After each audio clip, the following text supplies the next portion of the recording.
Математика пәні тақырыбы бөлімдері бірдей, жай бөлшектері бар өрнектерді салыстыру. Бүгін бөлімдері бірдей, жай бөлшектері бар өрнектердің мәндерін салыстыруды үйренесің. Балалар, біз бөлшек ұғымын алдыңғы 90-да өткенбіз. Есімізге түсірейік.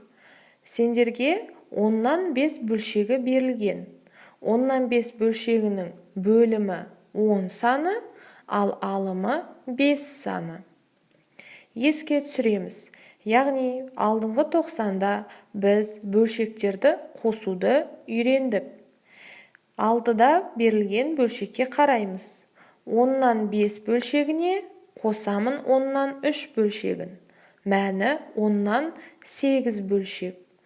Яғни, біз бөлімін сол күйі жазамыз, ал алымы қосылады.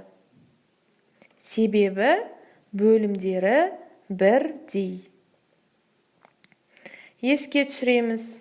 Салыстыру.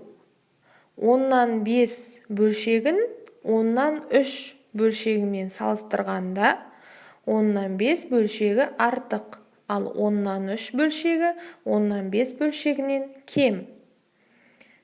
Екінші салыстыру. 10-нан 5 бөлшегі мен 10-нан 8 бөлшекті салыстырамыз.